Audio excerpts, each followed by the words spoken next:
اعوذ باللہ من الشیطان الرجیم، بسم اللہ الرحمن الرحیم۔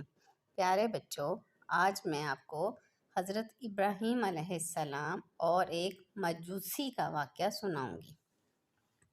حضرت ابراہیم علیہ السلام کی عادت مبارکہ تھی کہ رات کا کھانا کبھی بھی اکیلے نہیں کھاتے تھے، کسی نہ کسی کو ضرور کھانے پر مدعو فرماتے۔ ایک رات حسب عادت آپ کسی مہمان کا انتظار کر رہے تھے کہ کسی نے دروازے پر دستک دی۔ آپ نے دروازہ کھولا تو دیکھا وہاں ایک 80 سال کا بوڑھا تھا۔ اس نے کہا، مجھے کچھ کھانے کو دے دو، مجھے بہت بھوک لگی ہے۔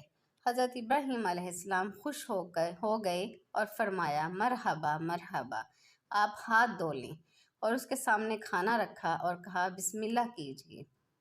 وہ بوڑھا بولا، میں بسم اللہ نہیں پڑھوں گا کیونکہ میں مجوسی ہوں۔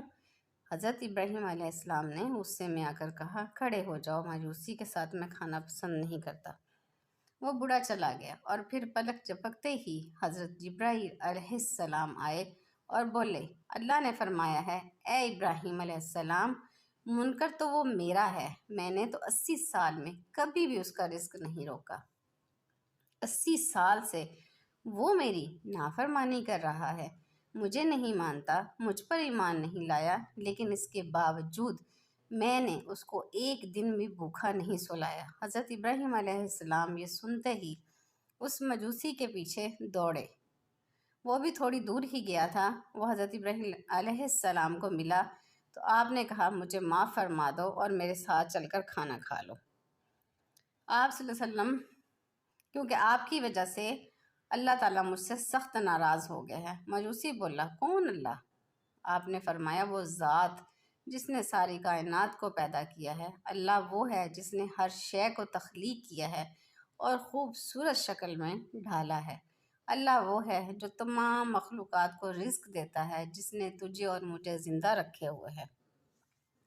مجوسی حضرت ابراہیم علیہ السلام کی یہ بات سن کر رونے لگا اور بولا، کیا کہنے ہیں تیرے رب کے؟ اے اللہ کے بندے، تیرے رب کا اخلاق بہت اعلیٰ اور عظیم ہے۔ میں اتنے پیار کرنے والے عظیم رب پر ایمان لاتا ہوں۔ چنانچہ اس نے کلمہ پڑھا اور اللہ پر ایمان لے آیا۔ عزیز دوستو، ہمیں نفرت گناہ گار سے نہیں بلکہ اس کے گناہ سے کرنی چاہیے۔ جو کوئی بھی انسان کسی گناہ میں مبتلا ہو، ہمیں اس سے نہیں نفرت کرنی چاہیے بلکہ اس کے لیے ہدایت کی دعا کرنی چاہیے۔ اللہ ہم سب کو سمجھنے اور نیک اعمال کرنے کی توفیق عطا فرمائے۔ آمین یا رب العالمین۔